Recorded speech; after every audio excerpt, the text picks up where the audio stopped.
जय श्री हरि। आज एक मैसेज, एक संदेश मैं आप सबको देना चाहती थी। तो मे बी डिवाइन की इच्छा हुई तो ये मैसेज उन लोगों तक ज़रूर जाएगा जो हीलिंग के बदले जो एक हीलर एनर्जी एक्सचेंज लेता है मनी की फॉर्म में, किसी भी फॉर्म में, तो उसकी जो एक इम्पोर्टेंस होती है उसको समझ पाएँ। देखिए, जब भी आप किसी हीलर से हीलिंग लेते हैं, ठीक है, वो कोई भी हीलिंग हो गई, लामा फेरा, रेकी, प्राणिक, ठीक है, कोई भी हीलिंग हो गई, तो आप उसको बदले में कुछ एनर्जी एक्सचेंज देते हो जो वो अपनी इंट्यूशन के बेस पे, ठीक है, एक बना के रखता है कि हाँ, यानी कि उसका एक अपना क्राइटेरिया होता है कि उसको इतनी एनर्जी एक्सचेंज चाहिए, ठीक है, उस हीलिंग के बदले, जो कि जायज़ होती है, ऐसा माना गया है। तो जब भी यहाँ पे मैं ये मैसेज देना चाहती हूँ कि एनर्जी एक्सचेंज इतना इम्पोर्टेंट क्यों होता है हीलिंग प्रोफेशन में। जब आप हीलिंग लेते हो अपने इशू के लिए, अपनी प्रॉब्लम के लिए, अपनी समस्या के लिए, तो जो आपकी समस्या है, जो आप फेस कर रहे हो अपनी लाइफ में, अपने किसी कार्मिक बंधन की वजह से, ठीक है, तो हीलिंग क्या करती है, आपके उस कार्मिक बंधन को, ठीक है, हटाती है, रिलीज़ करती है, ताकि आपकी प्रॉब्लम सॉल्व हो जाए, आपकी समस्या का आपको समाधान मिल जाए। तो यहाँ पे जो एक हीलर होता है, ठीक है, जो एक हीलर होता है वो अपनी बॉडी के थ्रू, वैसे तो हीलिंग, देखिए, जो हीलिंग एनर्जी होती है एक हीलर के अंदर, वो डिवाइन की होती है, वो डिवाइन की ही एनर्जी होती है। उसका सिर्फ एक शरीर होता है, एक मीडियम बना हुआ होता है उसका शरीर, लेकिन यहाँ पे उसका जो एक बॉडी है हीलर की, उसके थ्रू एनर्जी एक्सचेंज हीलिंग दी जाती है यहाँ पे, ठीक है, डिवाइन एनर्जी दी जाती है। तो यहाँ पे जो हीलर होता है वो अपनी हीलिंग के थ्रू क्या करता है, सामने वाले क्लाइंट के जो कार्मिक बंधन है उनको रिलीज़ करता है, ताकि वो अपनी उस समस्या से निपट जाए, निजात पा सके। तो यहाँ पे उसके कार्मिक बंधन जो होते हैं, जो जिनसे वो मुक्त होता है क्लाइंट, तो वो कार्मिक बंधन एक हीलर के ऑरा में न आए, एक हीलर के ऊपर प्रेशर न डालें, वो अपने अंदर उन कार्मिक बंधनों को न खींच ले। तो इसकी चलते ही, इसकी वजह से ही एक हीलर को एनर्जी एक्सचेंज लेना होता है, ठीक है।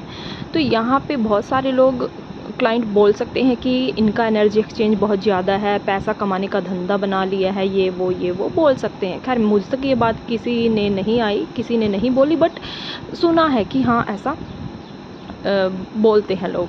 तो देखिए, यहाँ पे जो एक ये सोच है, इससे थोड़ा सा हम सबको दूर हटने की ज़रूरत है, क्योंकि कोई भी हीलर, एक ऑथेंटिक हीलर, पैसे की क्रेविंग से बाहर आ चुका होता है, ठीक है, उसको नीड होती है, क्योंकि उसने भी सीखने के लिए इन्वेस्टमेंट की हुई होती है, उसका एक टाइम लगता है हीलिंग देने में दूसरों को, ठीक है, उसका जो टाइम स्पेंड होता है, और ठीक है, तो इसकी वजह से, और कार्मिक बंधन उसके ऑरा में न आए सामने वाले क्लाइंट के, इसकी वजह से उसको एनर्जी एक्सचेंज लेना होता है। और कोई भी एक ऑथेंटिक हीलर होगा जो, उसको कोई ये क्रेविंग नहीं होगी कि उसको इतने पैसे चाहिए, इतने पैसे चाहिए, बस उसका एक अपना एनर्जी, उसका एक अपना एनर्जी क्राइटेरिया होता है कि उसने अपनी जो वो हीलिंग दे रहा है, डिवाइन एनर्जी को दे रहा है सामने वाले को, उसके बदले में उसको एनर्जी एक्सचेंज चाहिए होता है। जितनी बड़ा इशू होता है तो उसके अकॉर्डिंग वो अपना फिक्स कर लेता है एनर्जी एक्सचेंज, ठीक है। तो मैं यहाँ पे एक छोटा सा मैसेज ये देना चाहती थी कि अगर आप किसी हीलर से हीलिंग लेते हो तो प्लीज़ समझिए, और उसको एक प्रॉपर वे में एनर्जी एक्सचेंज करना बहुत ज़रूरी है। तो क्योंकि देखिए, यहाँ पे कुछ लोगों का फिर ये भी व्यू बनता है कि ये मेरा अपना है, ये हीलर मेरा अपना है, सगा है, ठीक है, मेरा ब्लड रिलेशनशिप है, या फिर दोस्ती है, फ्रेंडशिप है, और ये थोड़ा सा, ठीक है, इजी वे में हीलिंग दे देगा हमें, इजी एनर्जी एक्सचेंज के साथ हीलिंग दे देगा। तो देखिए ये भी सोचना गलत है यहाँ पे, क्योंकि जो एक हीलर होता है जब वो हीलिंग करता है तो उसको बहुत सारी डिटैचमेंट में जा कर के हीलिंग करनी पड़ती है। वो अटैचमेंट में होता है, लेकिन उस समय वो क्लाइंट को अपना नहीं सोचता। वो जस्ट ये सोचता है कि ये एक सोल है और इसको वो हीलिंग दे रहा है, ये एक बॉडी है उसको वो हीलिंग दे रहा है, ठीक है। वो अपना पराया नहीं सोचता। अगर उसको कोई क्रिटिसाइज़ करने वाला भी उससे हीलर से हीलिंग लेगा ना, वो तब भी हीलर, एक ऑथेंटिक हीलर, कभी उसके मन में ये नहीं आएगा कि ये तो मेरा, ठीक है, इसने मुझे कभी पास्ट में कुछ बोला था। क्योंकि देखिए हीलर जब भी हीलिंग करता है ना, तो वो सारे बंधनों से मुक्त होकर के हीलिंग करता है और एक न्यूट्रल वे में होकर के हीलिंग करता है। उसका माइंड सेट न्यूट्रल हो जाता है, तब वो हीलिंग करता है। डिटैचमेंट में होता है वो, अटैचमेंट में सिर्फ वो पेन को फील करता है, पेन को फील करके ही सामने वाले की हीलिंग करता है। लेकिन रिश्तों, बंधनों से, नातों से वो हीलर डिटैचमेंट में होता है, तब जा कर के वो हीलिंग करता है। और अगर कोई हीलर अटैचमेंट में जा कर के हीलिंग करता है, स्टार्टिंग में ये गलतियां हीलर से हो जाती हैं, जब वो अपनों की हीलिंग करता है तो अटैचमेंट में आ जाता है तो रिज़ल्ट नहीं आते, ठीक है। और ऊपर से वो हीलर खुद से ड्रेन भी होने लगता है।